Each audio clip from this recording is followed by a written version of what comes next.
시청자 여러분 안녕하십니까. 오늘은 197페이지 혼독교재 말씀에 대한 부분부터 함께 혼독하며 말씀을 살피겠습니다. 다말과 밧세바 부분입니다. 다말, 여러분 다말에 관한 연구를 하면 원리의 모든 것을 알 수 있다. 다말은 누구와 관계하였던가? 시아버지였다. 시아버지와 관계에서 태어난 아이가 어떻게 해서 이스라엘의 혈통을 계승할 수 있었는가? 세상에 그런 일이 있을 수 있겠는가? 솔로몬의 어머니는 누구였던가? 밧세바이다. 밧세바는 어떠한 여자였던가? 우리아의 아내였다. 다윗 왕이 우리아의 아내를 빼앗은 것이다. 그 아이가 어떻게 해서 솔로몬이 되었는가? 우리아는 어떠한 입장인가 하면 둘째 부인인 것이다. 이들을 타락하기 전에 에덴 동산의 그 위치에 세워놓고 볼 경우 다윗은 아담의 입장, 우리아는 천사장의 입장이 된다. 천사장의 아내는 복귀하지 않으면 안 되는 해와의 입장이다. 천사장이 아담의 상대인 해와를 타락시켜 끌고 갔다. 사랑으로 점령하여 훔쳐간 것이다. 그것을 탕감하려면 그러한 삼각관계에 다시 되돌아가지 않으면 안 된다. 그와 같은 원리적 기준에 입각한 조건을 세운 기대 위에서 태어난다면 그 아이는 하늘의 사랑을 받는 영광의 아이가 된다. 그러므로 솔로몬은 영광의 아이인 것이다. 다말이라는 여자는 자기 시아버지하고 관계했다. 그런데 그녀는 시아버지하고 관계하는 데 있어서도 정신이 훌륭했다는 것이다. 그 당시의 법도는 음행을 한 여자는 돌로 쳐 죽이는 것이었다.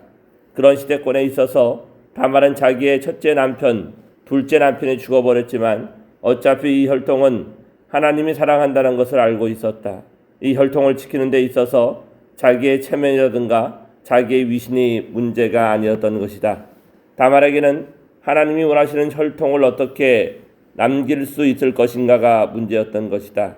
그것이 혈통을 사랑하는 것이다. 그렇게 혈통을 사랑했기 때문에 다말은 혈통을 복귀시키려고 하셨던 하나님의 섭리권에 설 수 있었다.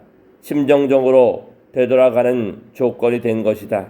거기에서 시아버지와 관계했던 것이다.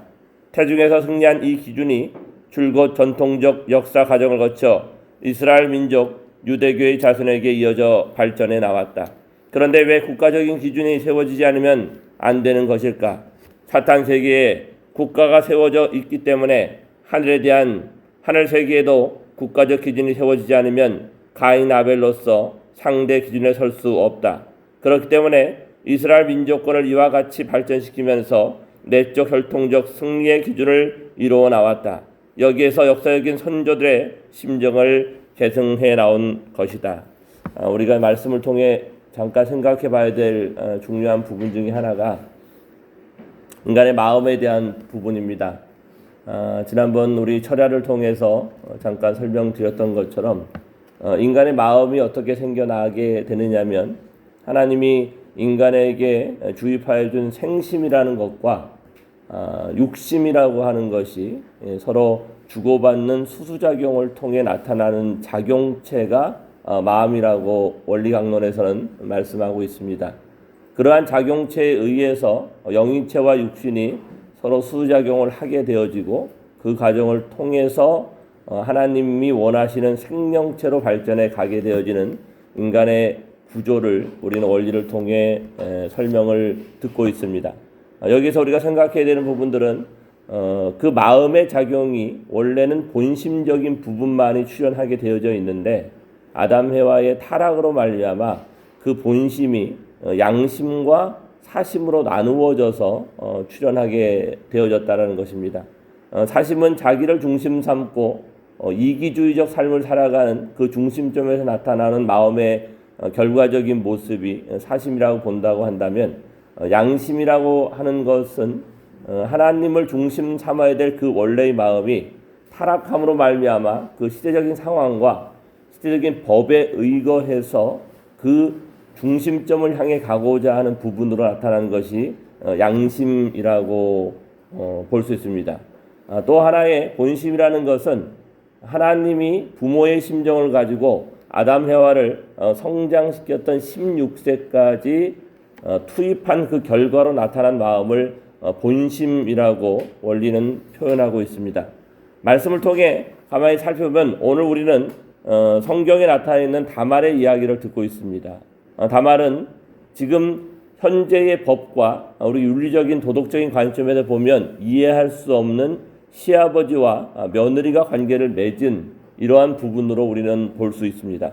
그런데 이러한 것이 세상적인 법에서는 문제가 되지만 가장 어려운 것은 뭐냐면 결국은 하나님의 탕감복귀 섭리 역사는 사랑의 실체적인 탕감복귀 섭리 역사이기 때문에 역사적인 성경의 중심 인물들을 통해서 타락하지 않은 원죄와 전혀 상관이 없는 근본의 씨를 이 땅에 보내기 위해서는 세상을 때로는 속이고 자기의 위신이나 체면을 버릴 수 있는 그런 입장까지 들어가지 않고서는 사탄으로부터 하나님의 혈통을 빼앗아올 수 없게 되는 것입니다. 그래서 본심이라고 하는 것은 하나님의 종적인 축, 거둬져 가버린 생심적 요소인 영인체를 다시 근원적으로 심기 위해서 종교라는 것을 밝혀온 방향성을 제시하게 됐습니다. 따라서 본심에 의해서 성장해온 종교는 유대교를 중심 삼고 기독교를 중심 삼고 통일교회로 이렇게 연장되어져서 참부모의 시대를 맞이하게 되는 것입니다. 양심이라는 것은 어떤 것이냐면 양심을 통해서 인간의 마음밭을 개발하게 되어지고 이제 마지막 때에 메시아 재림 참부모가 올 수 있는 그런 토대에 혈통을 가지고 오는 중심점에 그 주변인들의 마음들을 개발해서 도덕적이고 윤리적이고 사람이란 존재는 이렇게 살아야 된다라는 부분들을 강조하면서 발전해온 유교나 불교나 이러한 종교권을 형성해 나오게 됩니다. 그리고 이러한 부분들이 예수가 탄생하기 400년 전후를 통해서 유교권과 불교권이 나타남으로 말미암아 예수가 독생자로 왔을 때 독생녀를 찾고 그것이 세계로 확장되어져 나갈 때 양심의 종교와 본심의 종교가 하나로 묶여지게 되는 부분입니다. 하지만 예수님이 이 땅에 오셨고 독생자로 오셨지만 독생녀를 이 땅에 찾아 세우지 못했기 때문에 독생자와 독생녀가 만나 독생의 참사랑을 통한 심정 문화 세계인 참 부모가 이 땅에 출현하지 못했기 때문에 그 역사는 2000년 동안 다시 연장되어서 땅에서는 성신의 역사를 통해서 다시 한번 독생녀가 이 땅에 올 수 있는 기대가 쌓아지게 되어졌고 1919년 20년을 통해 1943년을 통해 참 부모가 이 땅에 오셨고 1960년 성원을 통해서 드디어 참 부모의 사랑을 출현시킬 수 있는 때가 되었고 그때로부터 1992년 3년까지 그 양심의 종교와 본심의 종교가 끝자락에 다다라서 우리가 이 교재에 나와 있는 참된 가정과 나라는 그 말씀을 통해서 세계 여성연합을 출현시키는 그 과정을 통해 성약시대가 출현하게 됩니다. 그때부터 아버님께서는 이 본심이라는 단어에 대한 부분들을 따로 설명하지 않고 종교가 이제 넘어서고 세계평화통일 가정연합의 시대가 출발되게 되면서 그 종교라는 단어가 의미가 없어지게 되는 종교를 뛰어넘는 섬적인 시대가 되어졌기 때문에 양심이라는 단어를 하나님보다 앞서고 부모보다 앞서고 스승보다 앞서는 3대 주체 사상을 말씀하시면서 드디어 그 양심과 본심이 하나 되어지는 한때를 선포하게 되어지는 겁니다. 본심이라는 단어를 사용하면 좋겠지만 그 본심이라는 단어는 일반적인 사람들에게 이렇게 쉽게 이해하기 어려운 단어이기 때문에 아버님은 그 본심이라는 단어를 양심이라는 단어로 대체해서 1993년도부터 사용하고 있다라는 것을 우리가 좀 이해하면서 다말에게 요청되었던 혈통이라는 것을 이어나오기 위해서 자기의 위신과 체면을 뛰어넘는 그러한 것들을 요청한데 한 곳에 혈통을 전환한 대단히 중요한 어떤 포인트가 있었다라는 것을 이 장을 통해 우리가 기억해야 될 것입니다. 다음에는 마리아의 심정에 대한 부분입니다.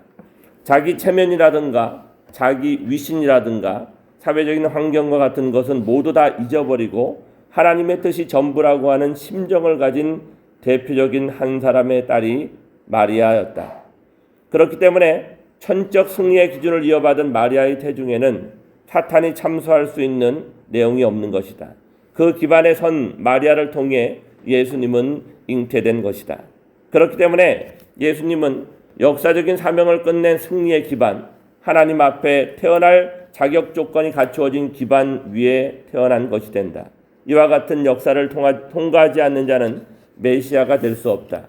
그러므로 예수님께서는 내가 곧 길이요 진리요 생명이니 나로 말미암지 않고는 아버지께로 올 자가 없느니라고 요한복음 14장 6절을 통해 말씀하셨던 것이다. 이러한 혈통적인 내용을 안고 있기 때문에 하나님은 비로소 사랑을 받는 독생자가 될 수 있었다. 이것은 이론적으로 틀림없는 사실이다. 이렇게 해서 태어났기 때문에 예수님은 메시아인 것이다. 그래서 누구든지 예수님을 믿지 않으면 하나님에게로 돌아갈 수 없는 것이다. 이것은 절대적인 표이다. 이것을 지금까지 몰랐던 것이다. 그렇기 때문에 어떠한 종교라도 기독교 이외의 종교는 모두 종의 종교나 양자의 종교권에는 설 수 있을지 모르지만 절대적인 적자권에 서는 종교는 되지 못했다. 그런 종교는 예수님의 가르침을 중심한 기독교 외에는 없는 것이다. 이것은 이론적으로 타당한 사실인 것이다. 그러면 그런 입장에서 태어난 예수님은 나면서부터 사탄의 참소를 받는 입장에 서 있는가? 그렇지 않은가? 그렇지 않다.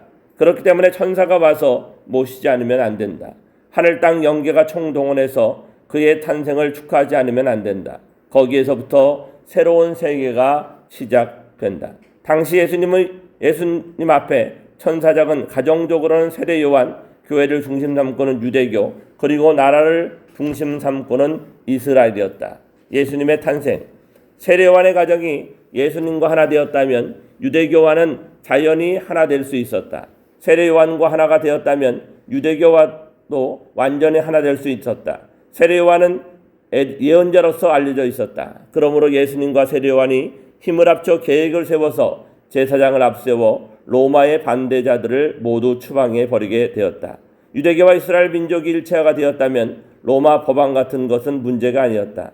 그들이 일체가 되어 국가를 세워 로마를 병합하고 지중해 전반에 걸쳐 있는 로마 문명권을 예수님의 지휘하에 들어오게 했으면 세계 통일은 문제가 아니었다. 하나님은 그것을 기반으로 해서 전 세계를 복귀하고 지상천국의 이상을 예수님을 중심으로 이룩하려고 했지만 이룩할 수 없었다. 그리하여 수천 년 동안 죽음의 희생을 치르고 이제 겨우 세계적인 제2 이스라엘권을 이룩했다. 그러나 옛날과 같이 제2 이스라엘권의 기독교는 지상의 나라가 없다. 그것은 이스라엘이 예수님을 죽인 죄를 속죄하는 기간으로서의 2000년 동안 방랑하며 세계 만민으로부터 학대를 받아왔기 때문이다. 이와 같은 탕감의 철칙은 용서가 없는 것이다. 하나님의 보호 아래 모두가 환영하는 환경에서 예수님을 중심 삼고 이스라엘 국가를 건설해야 했다. 그런데 그러지 못했기 때문에 주위 환경과 또다시 싸워서 승리를 거두지 않으면 안 되었다.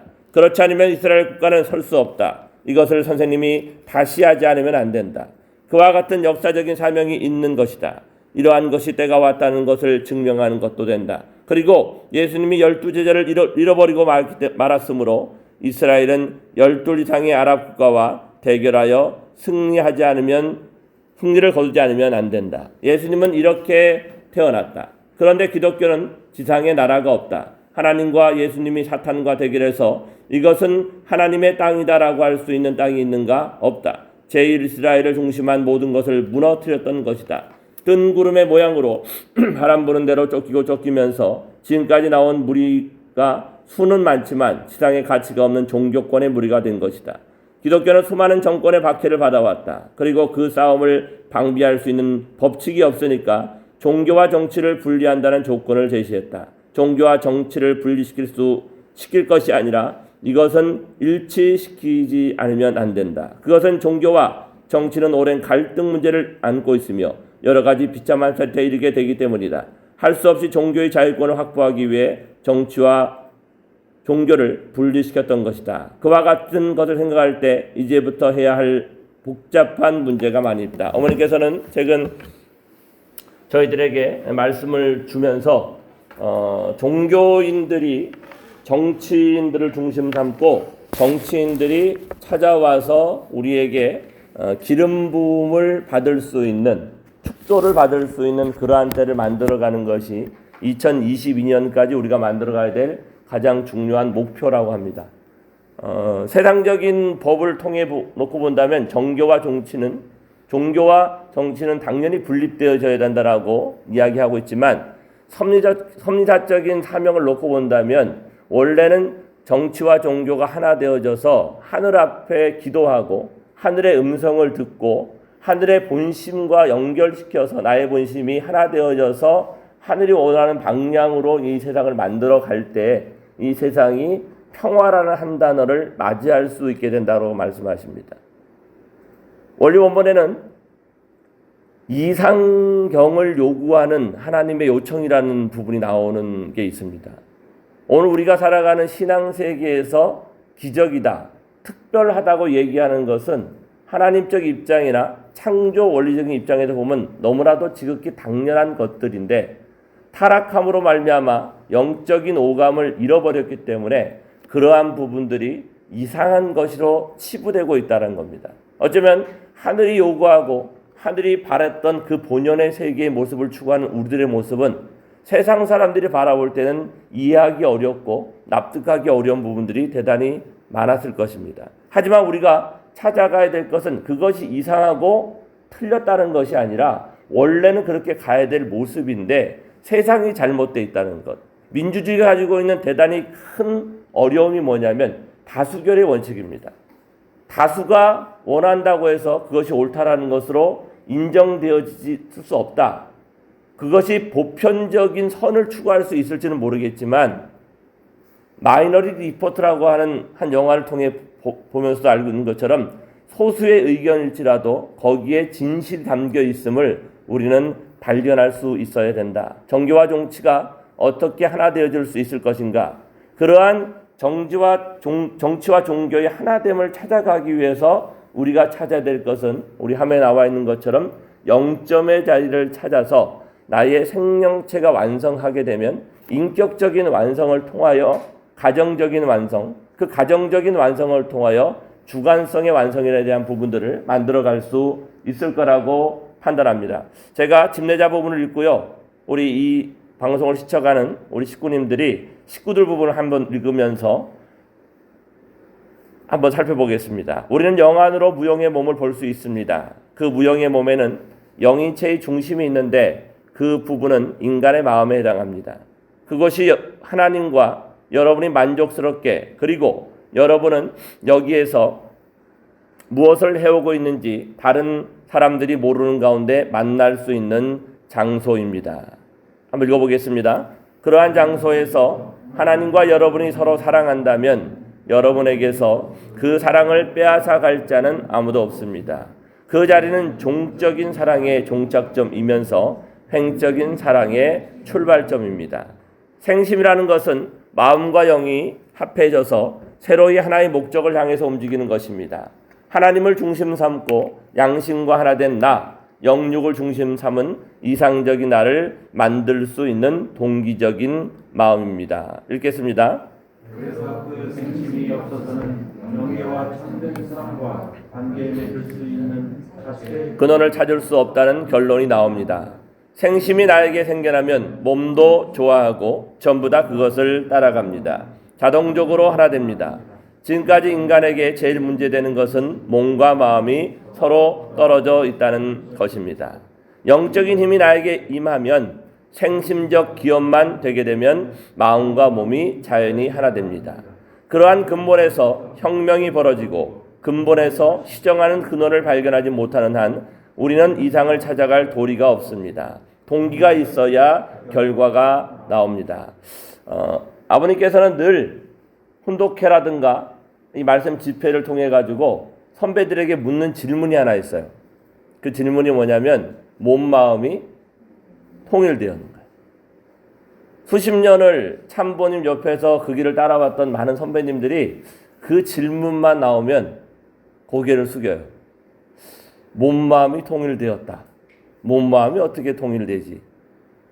타락이 없었다고 한다면 인간의 몸과 마음은 이 영인체와 육신은 구분 없이 그대로 성장하게 되어져 있었다. 그게 원리 원본이 말씀하시는 가장 중요한 핵심적인 포인트입니다. 원리 강론의 접근적인 입장은 인간은 누구나 불행을 물리치고 행복을 찾아 몸부림치고 있다. 본심이 요구하는 선의 지향성과 사심이 요구하는 악의 지향성의 갈등적 구조를 통해 하나님을 모르는 무지의 상태에 빠져버린 인간이 내적 무지와 외적 무지를 극복하게 하기 위해서 종교와 과학을 허락하였고, 그 과정의 결과로서 메시아가 이 땅에 와야 참된 새로운 진리를 우리에게 줄 수 있다라고 원리강론의 총서에서는 이야기를 하고 있습니다. 하지만 원리 원본의 출발적인 첫 조건은 하나에서 전 존재로입니다.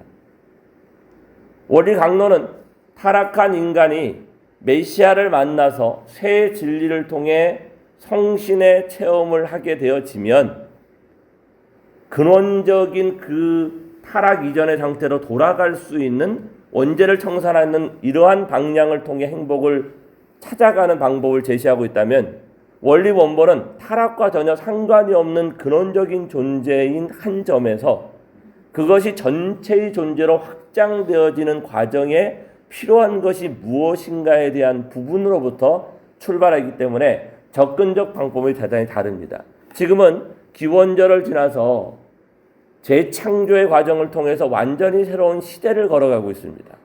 탕감복귀의 최종적인 완성을 참 부모님이 이루셨기 때문에 오늘 우리가 접근해 가는 방법은, 원리 강론적 접근 방법은 전도를 하고 기독교인과 세상의 참부를 모르는 사람들에게 전해야 될 내용들에 대한 접근 방법이라고 한다면, 원리 원본은 우리 2세들과 3세들, 특히 원죄를 청산한 우리들이 몸 마음이 통일되어져서 정말로 부모님이 원하시는 그 본연의 모습으로 살아가기 위해서 영인체가 어떻게 주입되어졌고 영형체, 생명체로 성장할 수 있을 것인가에 대한 이 관점에 대한 부분들을 정확하게 이해해야 이제 우리가 참 어머님을 중심 삼고 아버님과 하나 되어지고 하늘 부모님을 모실 수 있는 정교와 종치를 일체화시킬 수 있는 그 시대를 맞이할 수 있게 됩니다.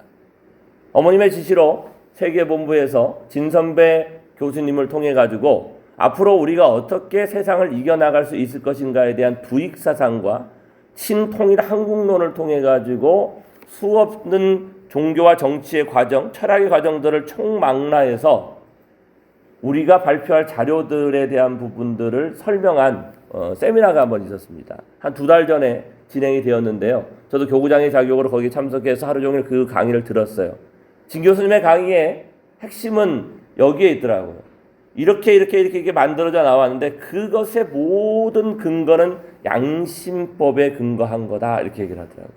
그런데 진 교수님이 얘기한 것은 그 양심에 근거한 것이 본심이라고 하는 부분으로 우리가 해석을 해보게 되어질 수 있습니다. 그런데 문제는 뭐냐면 그 양심의 세상은, 그 양심의 기준이 다 다르다라는 거죠.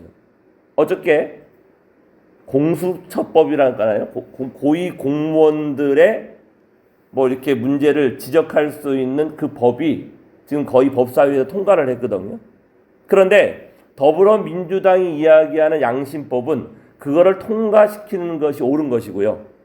국민의힘의 양심법은 그것을 저지하는 것이 옳은 것이다. 이게 대한민국의 정치가 오늘 우리에게 보여주고 있는 현실의 모습이죠. AI가 창궐하고 코로나가 창궐해서 코로나가 워낙 창궐해버리니까 AI는 나타나도 닭 죽음 같은 경우는 지금 신경도 못 쓰는 이런 한계적 상황에 부딪혀 있는 이러한 때에 문제를 해결할 수 있고 이 세상을 해결할 수 있는 참 부모가 오늘 우리에게 제시하는 그 양심법을 개발하고 몸마음이 토굴하는 해법, 결국은 생명체를 완성할 수 있게 되면 오늘 사회에 가지고 있는 모든 문제가 해결될 수 있는데, 참 곤란한 것은 뭐냐면 그 생명체의 완성을 어떻게 만들어 갈 것인가에 대한 부분들이 대단히 좀 우리에게는 막연하거나 조금 어려운 부분이 있어서 저는 이 말씀을 한번 준비해 봤습니다. 결국은 메시아가 이 땅에 오셔서 참 부모가 길을 제시하고 있더라도 그 길을 제시한 부분이 0점의 자리를 확보하고 부부 수평의 자리를 확보해서 생명체를 완성하면 이 세상의 모든 문제가 해결되고 지상 천국의 세계가 이루어질 수 있다고 저는 확신합니다. 그 방법이 무엇일까? 저는 이 한 설교를 통해서 한번 말씀했던 것들을 오늘 이 시간 한번 읽어가면서 설명을 해보도록 하겠습니다. 인간의 타락이 없었다라면 육신의 성장에 따라 영인체가 함께 성장하도록 창조되었습니다. 그러나 타락으로 인하여 인간의 몸의 성장만큼 영인체가 성장을 하지 못해 하나가 되어 있지 못한 불균형을 이루고 있습니다. 오늘 살피고자 하는 내용은 타락한 인간의 영인체를 몸에 정착시키고 성장시키는 과정입니다. 영인체의 성장은 인간의 완성에 절대적으로 필요한 것이지만 타락 이래 역사의 과정을 통해 수많은 노력에도 불구하고 올바른 방법을 알지 못해 제대로 성장시킬 수가 없었습니다. 드디어 참 부모님의 성원 56주년을 통해 입체 구형의 사랑의 세계인 본향권이 펼쳐지면서 이 본향권의 출발은 기원절이에요. 하지만 참 부모님의 성원 56주년, 지난번에 한번 설명을 드렸죠. 왼손이 28수, 오른손이 28수. 아버님이 거의 마지막쯤 훈독회를 가면요, 늘 손가락을 가지고 무엇인가를 이야기했어요. 1, 2, 3, 4, 5, 6, 7, 8, 9, 10. 그런데 그거를 풀 수가 없더라고요. 그런데 그때가 56주년 아마 요때쯤이었을 것 같아요. 청평에서 대역사를 진행하는 과정에 하늘이 그 부분에 대해서 일부분을 알려주시더라고요. 이 숫자가 왼손이 어머니의 손이고 오른손이 아버지의 손이야. 이게 28수고 이게 28수라고. 이게 무슨 말인지 이해가 될 수가 없었어요. 그런데 이 손가락의 마디수를 한번 생각해 보면 그게 이해가 쉽더라고요.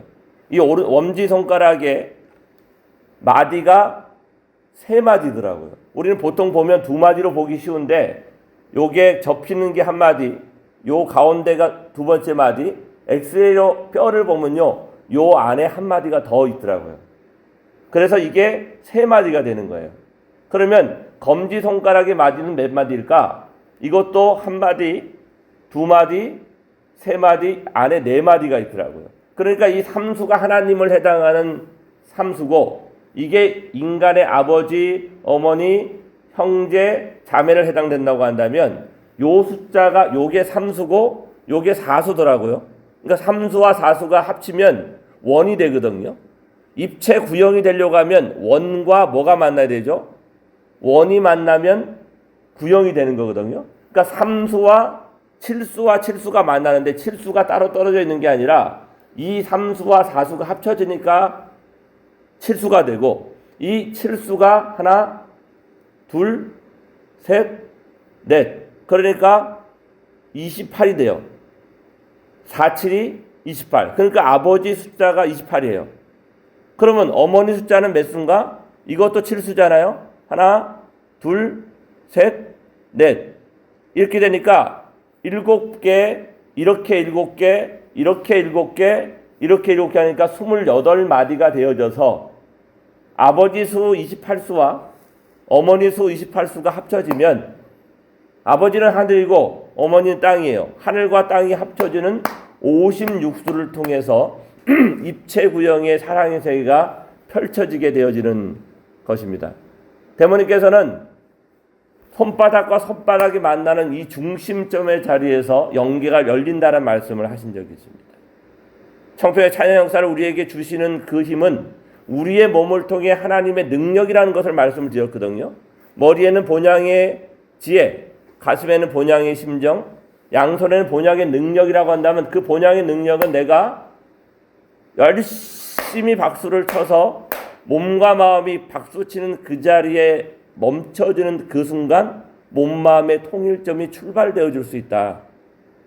저는 이런 생각을 가졌고 결국 56주년을 통해 가지고 입체 구정의 사랑의 세계인 본향권이 펼쳐지면서 구체적으로 타락한 인간의 영인체의 성장의 방법과 어떤 단계를 통해 이루어지는가를 알게 됩니다. 자, 좀 더 보세요. 영인체가 몸에 정착하는 것은 타락 이전 하나님을 늘 느끼고 사는 영점의 자리를 찾아가는 것을 의미합니다. 영점이라는 것은 공의 자리예요. 철저하게 자체 자각이 아니라 타체 자각을 중심으로 살아가는 거예요. 원리의 가장 근원은 쌍쌍의 원리입니다. 모든 존재는 쌍으로 존재하게 되어져 있고 그 쌍으로 존재하는 존재의 완성은 내가 완성해서 상대를 완성시키는 것이 아니라 상대의 완성을 통해 내가 완성되는 것이다. 그래서 위하여 살라라는 상대를 위하여 살라라는 말씀이 원리의 가장 핵심적인 것이라고 부모님은 말씀하고 계십니다. 그러한 상대를 위해 살려고 하면 나라는 개념이 없는 영점의 자리를 찾아가야 되는데 그 영점의 자리를 찾아 들어가는 것이 대단히 어렵습니다. 하지만 영점의 자리를 찾아가기 위해서는 효정 찬양이 대단히 중요합니다. 찬양의 터 위에 무신론자들에게는 자연의 산을 느끼게 하고 기독교인들은 원리 강론을 통해 교육하고 식구들은 원본과 실체 말씀을 통해서 교육하며 참 어머니 말씀을 통해 지도자들을 교육하는 단계를 밟아 나가야 합니다. 이를 통해 영인체가 몸에 정착되고 성장하게 됩니다. 사람에게는 축복 가정이라 할지라도 원죄가 청산되었다 하더라도 조상으로부터 내려오는 수많은 과정을 통해서 타락성이 있음을 우리는 부정할 수 없습니다. 그 타락성이 왜 생겨난 거냐면 인간의 육신과 영인체가 공간을 두고 떨어져 버렸기 때문입니다. 타락이 없다고 한다면 지난번에도 계속 말씀드렸던 것처럼 대나무의 형태와 같이 그 안에 하얀 막이 쌓여져서 대나무가 성장하는 만큼 하얀 막도 같이 성장해야 되는데 그 하얀 막을 대모님은 영인체라고 한번 설명해 주신 적이 있어요. 그런데 타락으로 말미암아 그 대나무의 껍과 속과 겉이 떨어져 버렸다는 거죠. 그러니까 밖은 몸은 성장하되 영인체가 성장하지 못하는 것이 타락한 인간이고 비록 축복을 받은 우리들일지라 하더라도 우리도 원죄는 청산되었지만 이세가 원죄를 가지고 태어나지는 않았지만 조상과 관련되어진 일들과 우리의 삶의 과정을 통해 그 사이에 수많은 잘못된 타락성들이 영적으로 얘기하면 영인들이 구원받기 위해서 그곳에 자리 잡고 있다는 것을 우리는 부정할 수가 없습니다. 따라서 영인체가 몸에 정착되고 성장하기 위해서는 찬양을 통해서 훈독과 찬양, 어저께 제가 진천 목사님 사모님과의 관계를 통해 가지고 만들어진 훈독과 찬양을 하면 훈독을 통해 사탄의 피가 준동하지 못할지라는 그 부모의 말씀과 효정 찬양을 통해서 내 몸에 있는 악한 영인들과 타락성들을 분립하는 과정을 통해 몸 마음의 통일의 방법이 있다라고 하늘은 우리에게 말씀을 주십니다. 여기에 중요한 것은 훈독과 교육의 터전이 위해서 말씀의 내용을 알고 느끼고 심정을 채울하게 해서 내 것이 되어야 영인체가 성장을 하게 됩니다. 제가 강의를 마치고 몇몇 분들 얘기를 들어보니까 머리로는 강의가 말씀이 이해가 되는데 이게 와닿지를 않습니다 라고 하더라고요. 그게 뭐냐면 심정이 채울되지 않아서 그렇습니다. 의미를 정확하게 알지 못하면, 내용을 정확하게 알지 못하면 공감이 형성이 안 돼요. 우리 아이들에게 훈독회를 열심히 같이 하는 행위도 중요하지만 그것이 어떠한 의미와 내 삶의 자리와 연결되어져서 그렇구나, 아 이런 말씀이었구나 라고 하면서 세포가 움직이는 깨달음의 전율, 그렇구나, 그러고 내 마음속에 감사하다는 마음이 올라오게 될 때 진짜 그 말씀이 육신화 되어지는 과정을 거치게 됩니다. 창조 본연의 DNA는, 영인체의 DNA는 하나님께 부여받은 창조성의 개성이 새겨져야 하는데 타락으로 인해 그 DNA에 타락성이 새겨져 버렸습니다. 그래서 영인체가 성장을 하지 못하고 성장을 하더라도 기형적인 모습을 띠게 되었습니다. 최근 본향의 시대를 맞이하여 유전자학의 발달로 잘못된 DNA를 잘라낼 수 있는 크리스퍼가이라는 것이 등장을 했습니다. 과학적으로 이는 육신에 악 영향을 끼치는 유전적인 요소를 잘라내고 우성적인 유전자를 연결함으로써 질병으로부터 인간을 해방시키는 역할을 하게 됩니다. 이처럼 영인체가 성장하려면 타락의 역사로 인해 점철되어 영의 DNA에 새겨진 타락성을 분별해내야 영점의 자리를 찾아서 몸에 정착할 수 있게 됩니다. 타락성을 종류별로 영인체에 각각 다른 영향을 미칩니다. 그래서 타락성의 영향을 받은 영인체는 구겨진 모양, 영화를 읽어보면 그래요. 우리의 영인체의 모습이 타락성의 영향을 받으면 어두운 색 악취를 풍겨요. 그것은 마치 마음을 닮아 우리의 몸의 상태가 결정되는 것처럼 타락성에 의해서 영인체가 좋지 못한 모습으로 나타납니다. 때로는 뒤엄자리의 냄새, 때로는 하수구 냄새, 머리카락이 타는 냄새, 심지어는 시체 썩은 냄새를 풍기는 영인체도 있습니다. 청평 가서 찬양을 열심히 해보면요, 이게 어떤 사람에게는 후각이 영적으로 열려요. 어떤 사람은 청각이 열려요. 그래서 박수를 열심히 쳐가지고 우리가 어깨를 두드릴 때 상대방의 어깨를 한번 두드려 보잖아요. 그걸 두드릴 때 어떤 사람은 뒤엄자리 냄새, 하수구 냄새, 머리카락 타는 냄새, 어떤 사람은 심지어 썩은 시체 냄새가 나기도 하고, 어떤 사람의 머리를 이렇게 두드려 보면요, 그 사람이 막 쌍욕을 하고 있어요. 그는 그 사람이 욕을 하는 게 아니라 그 안에 있는 우리의 영인체와 몸 사이에 들어있는 악령들이 그것이 너무 고통스러우니까 욕을 하는 그런 것이라고 우리는 볼 수 있습니다. 자, 그런 영인체가 원죄를 청산하고 타락성을 빼내면 절대 선영이 되어지는데 각기 완성된 개성에 따라 빛을 발하고 독특한 향기를 풍깁니다. 타락한 영인체를 할지라도 조상 회원을 통해서 영계 수련소에 입수하게 되면 100일 동안의 수련을 통해 갈고 닦아 차츰 선명해지게 되고 결국은 수정처럼 밝은 빛을 내게 됩니다. 최종적으로 축복의식을 통과하면 절대 선영이 되어집니다. 원죄를 청산하면 사탄으로부터 오는 잘못된 에너지가 차단되기 때문에 점차적으로 영이 맑아지고 선명해집니다. 우리가 본심으로 살아가자라는 부분에 대단히 중요한 내용 하나가 있습니다. 어떤 목회자가 어떤 목회지에 가면요, 싸움이 자주 일어나요. 근데 어떤 목회자가 그 자리에 가면 싸움이 일어나지 않고 그냥 평안한 상태로 그 목회지가 유지되는 경우가 있어요. 어떤 집단에 가면 꼭 그 사람이 오면 분란이 일어나요. 근데 어떤 사람이 오면 그 분란이 잠재워지는 요소가 있어요. 이게 왜 그럴까? 가만히 생각해 보거든요. 이 말씀이라고 생각해 보면 타락한 인간에게는 두 가지의 마음이 있다고 얘기했습니다. 하나는 창조 본성이 있어요. 이 창조 본성은 하나님과 수작용을 하게 되어 있습니다. 그런데 타락한 인간에게는 창조 본성만 있는 것이 아니라 또 하나의 본성적인 요소와 비슷한 것이 있어요. 그거는 뭐라고 하냐면 타락성 본성이라고 해요. 타락성이 어떻게 본성일 수 있을까? 이런 질문을 우리는 던지게 되거든요. 본성이라는 말은 하나님으로부터 온 단어가 아닐까? 이렇게 생각을 우리는 하고 있지 않습니까? 그런데 여기에는 원래 타락성 본성은 아니었어요. 아담 해와에게는 타락성 본성이 존재하지는 않았어요. 아담 해와 이후 혈통으로 연결되어진 그의 후손들에게는 마치 타고날 때부터 있었던 타락성이 본성화되어져 있습니다. 무슨 말인지 이해 가십니까? 혈통을 통해 가지고 이어받은 거기 때문에 본성화되어져 있어요. 그런데 이 본성화되어진 타락성은 누구하고 잘못된 혈연관계를 맺은 사탄하고 혈연관계를 맺고 있기 때문에 이 타락성 본성이 인간에겐 계속적으로 내려오고 있다는 거예요. 그런데 우리가 축복을 받았다라는 것, 성조의식과 40일 성결과 3년 전도와 성주를 받았다는 것은 뭐냐면 사탄으로부터 오는 이 타락성 본성이 뿌리가 끊어졌다라는 것을 의미합니다.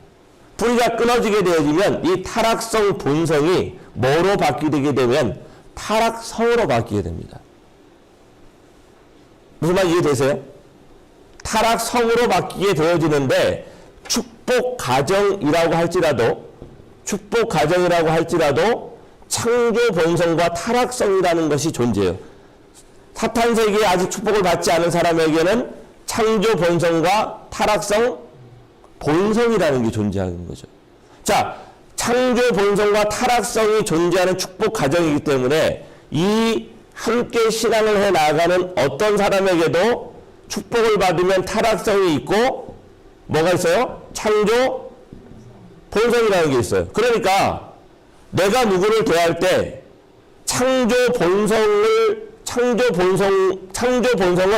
창조 본성하고만 작용하게 돼 있어요. 이게 엇갈려서 이렇게 반응하게 되어 있지는 않아요. 타락성은 타락성끼리만 작동하도록 되어져 있어요. 이게 대단히 중요한 얘기입니다. 어떤 사람이 문제가 일어났잖아요. 근데 그 문제를 내가 지적하고 그것을 고치려고 하고 실책하고 비난하고 잘못된 댓글을 다는 그 행위는 창조 본성으로 반응한 것이 아니라 내 속에 있는 타락성이 상대의 문제를 지적하는 타락성으로 반응한 것입니다. 무슨 말인지 아시죠? 본성으로 살아가라. 창조 본성으로 살아가라. 본심으로 살아가라. 이 말은 뭐냐면 이것을 하지 말아야 된다는 거예요. 충고, 조언, 평가, 판단. 나와 상대가 완벽한 사제지간과 그 상대가 나에게 완벽하게 배우겠다는 자세로 들어오기 전에 우리는 저 사람이 내가 아는 관계니까 그 사람을 위해서 내가 너를 위해서 내가 너에게 충고를 하고 조언을 하고 판단을 하고 평가를 하는 그러한 신앙생활을 해왔던 경우가 상당히 많습니다. 그런데 그 충고와 평가와 판단과 조언이 그 사람에게 긍정적인 영향을 끼치는 경우가 그렇게 많지가 않습니다. 왜냐하면 그 충고, 조언, 평가, 판단이 어디로부터 출발하는 거냐면 내 타락성으로부터 출발하는 것이 대부분이기 때문입니다. 그러니까 저 사람을 바라보고 뭐 하냐면 내가 좀 버릇을 고쳐줘야 되겠어. 버르장머리가 없어. 이렇게 판단하는 것으로부터 출발되어진 평가는 대단히 많은 분란을 초래하게 된다는 사실을 우리 이해해야 됩니다. 오늘 말씀이 대단히 중요한 포인트 중에 하나가 내 마음속에 창조 본성이 상대의 창조 본성과 작용하게 하는 것이 우리가 평화를 이뤄가고 영체를 성장시켜가는 대단히 중요한 한 부분이라는 사실을 이해하셔야 됩니다. 그래서 어떤 사람의 모순과 잘못됨을 지적하려고 하지 말고 그 사람이 가지고 있는 장점과 긍정화되어진 에너지를 바라보고 그거를 칭찬하는 문화를 만들어가기 시작하면 어떻게 됩니까? 거기에는 평화가 오게 되는 거예요. 찬양단이 이렇게 형성이 되어져 있었는데 와보니까 2명이서 찬양단을 하고 있더라고요. 그래서 내가 몇 명에게 물어봤어요. 원래 찬양단이 이렇게 사람이 적습니까? 라고 얘기하니까 그게 아니래요. 왜냐하면 더 많았는데 누군가가 나와가지고 찬양을 하는데 뭐를 좀 하는데 앉아있는 어떤 식구님이 그거 왜 그렇게 해? 그거 네가 목사가 아니잖아.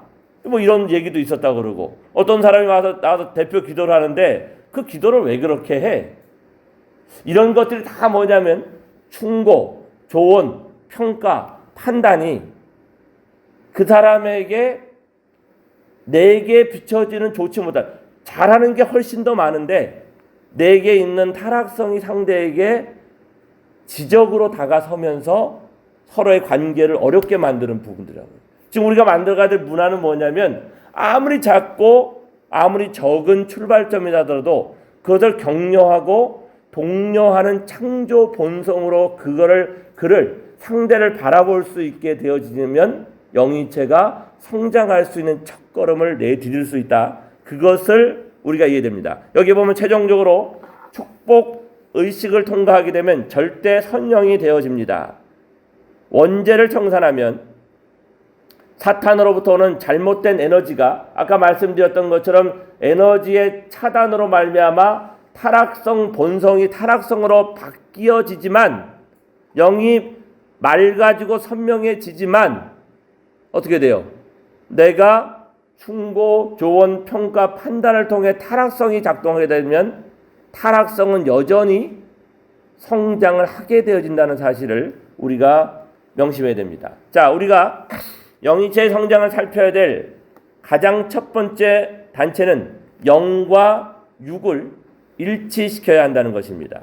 보통 타락 후손들의 영인체는 몸에 정착되어 있지 못하고 붕 떠 있는 상태로 존재합니다. 즉 영이 육체에 고착되어 있지 못합니다.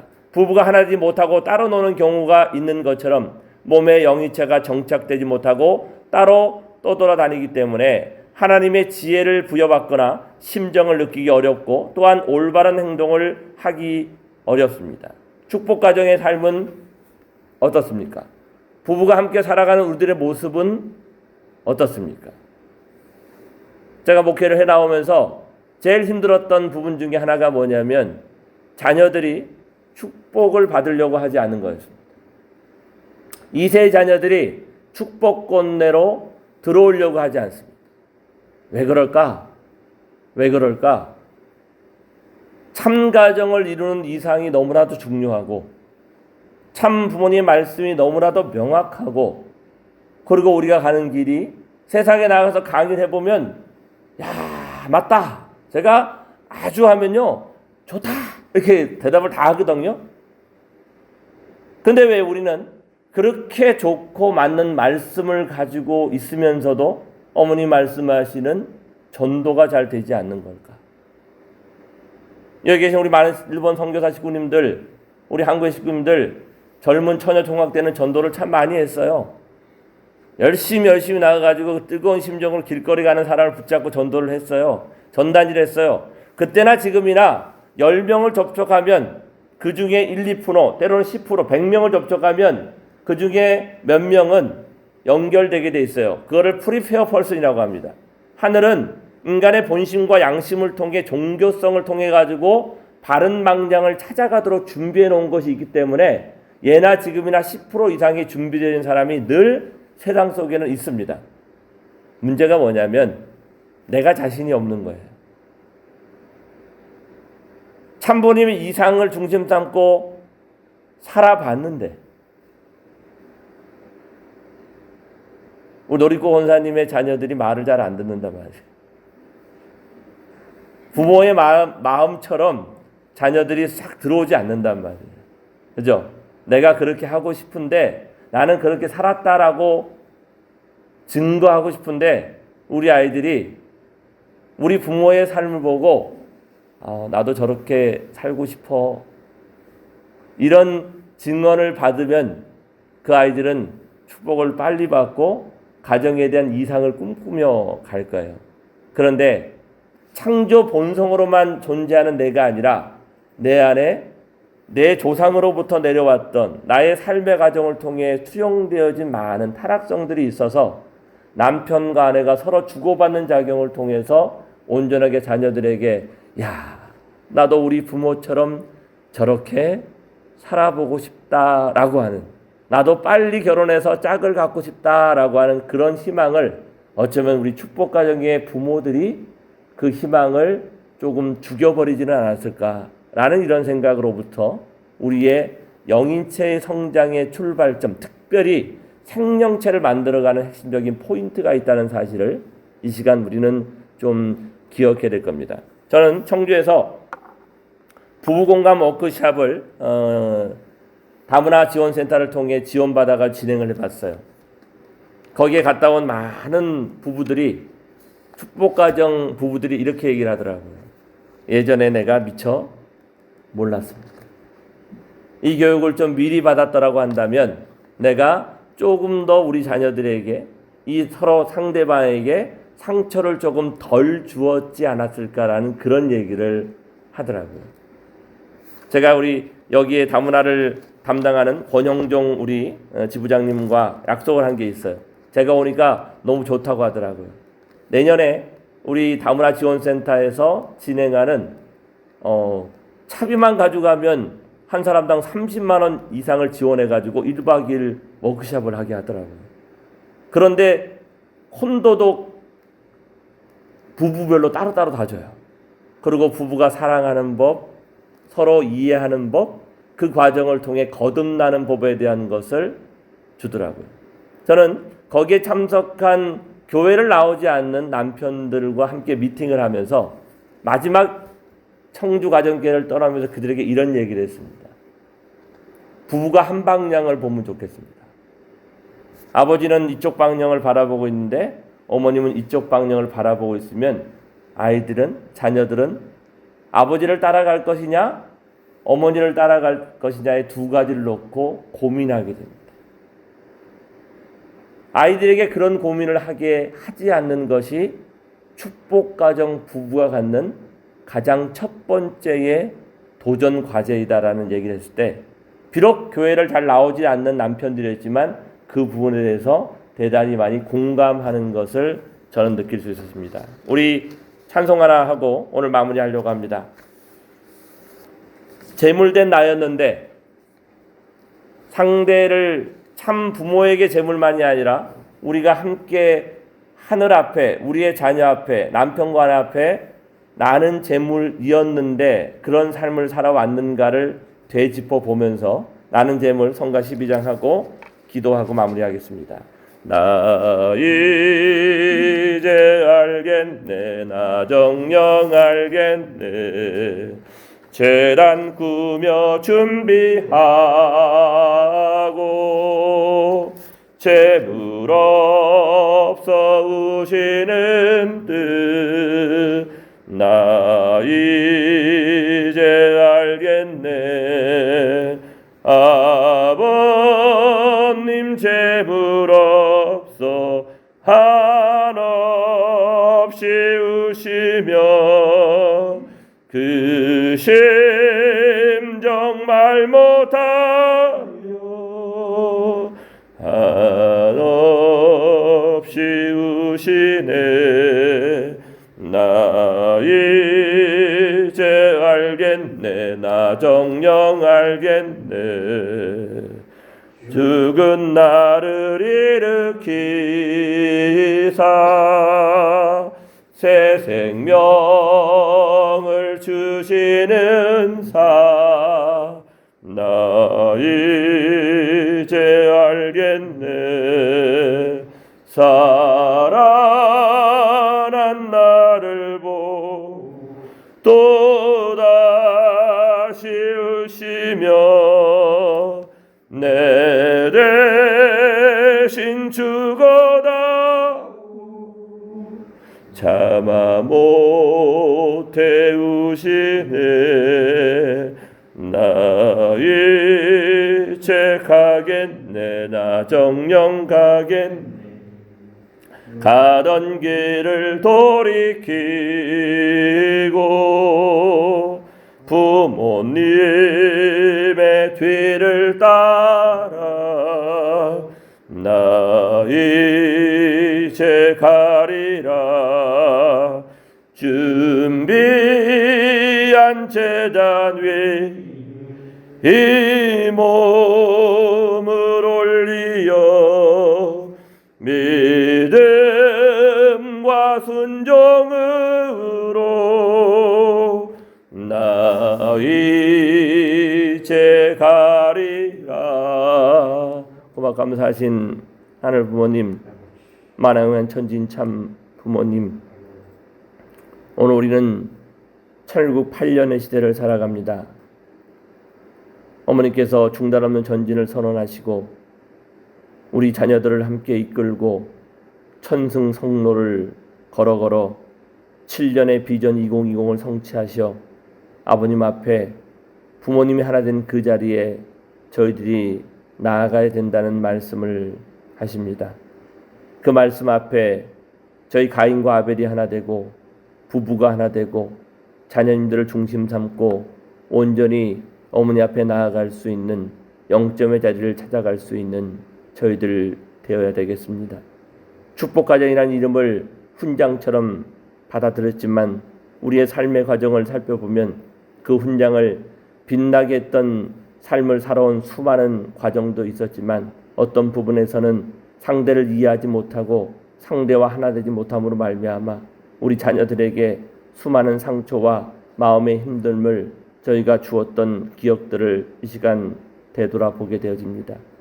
나를 찾아 세우셨던 하늘이었고 당신이 제물로서 오시는 그 뜻에 대한 모습이 참 부모님의 모습으로만 다가오는 것이 아니라 나의 상대와 나의 주체와 나의 자녀들에게 내가 희생의 눈물을 흘려 그와 하나 되고자 하는 창조 본성의 작용으로 그를 대했더라고 한다면 우리의 가정의 모습이 정말로 하늘이 보시기에 좋았구나라는 그러한 보고를 아버지 할 수 있었지 않는가 생각합니다. 지금이 그때입니다. 지금이 새 출발할 수 있는 때입니다. 하늘 놀라운 역사와 실제 성신과 하늘 부모님이 우리와 함께 하겠다고 약속하셨사오니 이 시간 부흥의 바람을 일으킬 수 있는 저희들 되게 허락하여 주시옵고 마음과 마음을 모아서 상대를 위할 수 있는 참사랑이 실천되고 그 참사랑의 실천을 통해 하늘의 심정이 채울되어 줄 수 있는 오늘 하루가 될 수 있도록 축복하여 주시옵소서. 새벽을 여는 당신의 자녀들이 있습니다. 이 정성이 끊이지 않고 이어져서 우리의 삶을 고백하고 그 삶 속에서 하늘과 일체되어진 심정 일체의 심정 문화 세계를 펼쳐나갈 수 있는 저희들이 되기를 소망하면서 오늘 하루로 출발하고자 합니다. 오늘 하루 계획되어진 모든 일정이 하늘 부모님과 함께할 수 있는 당신의 자녀들 되기 소망하면서 이 모든 말씀 축복 중심 가정 오기로 수년 가정 이름으로 간절히 보고하며 축원하여 아뢰었사옵나이다. 아주 경배 올리겠습니다. 천진 참 부모님께 경배 바로 박수로 마치겠습니다.